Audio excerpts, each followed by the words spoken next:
Hi, guys. Welcome to the Daily Dose for Friday, April 24th, 2026. It is the day after night one of the NFL draft. A lot of interesting things happening in that draft.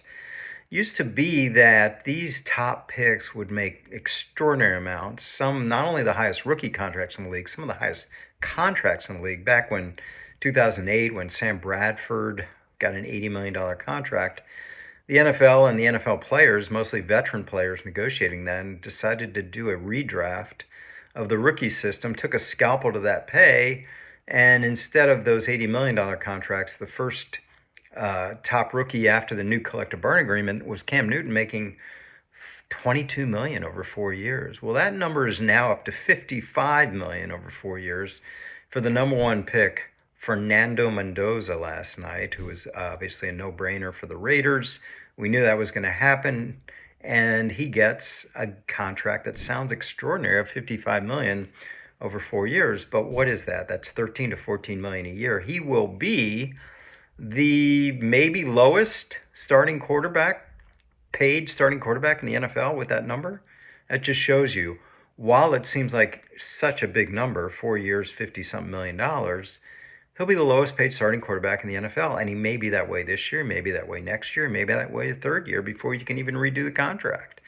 So even with the top of the draft value, if you're taking a position like quarterback or even edge rusher or left tackle, you're getting great value at that position. Contrast that with the Arizona Cardinals. At number 3, they took a running back. Jeremiah Love from Notre Dame, and I know everyone can say he's a can't miss, he's the greatest running back ever, but it's just such poor value. Instead of having the lowest paid player at the position, like Mendoza as a starter, you're getting one of the highest paid players at the position because running back doesn't make that money. Beyond Saquon Barkley and Christian McCaffrey, you're looking at running backs. Top of the market is $12.5 to $13 million, which exactly is what Love is going to make with the Cardinals. He's going to sign a 4-year contract for $50 million, which is $12.5 million. So the Cardinals are not getting any value for this position being a rookie in the draft.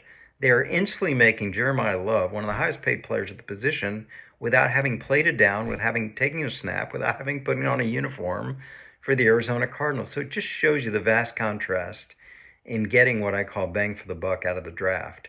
You take a quarterback, you take a lineman, you take a defensive pass rusher, where the average salaries at the top are $35, $40 million, even a wide receiver, and of course quarterback, where average salaries at the top are like $50 million. But you take a running back, which only has an upper end of beyond a couple players of $12.5, $13 million, you've instantly made him the top of the market. So just, again, bad value. I'm looking at it strictly from a business point of view, bad value with Jeremiah Love, and there's no margin of error. I mean, he's got to be a top 5 running back first year to earn the value of that contract. All right, just some business of sports thoughts on the first round.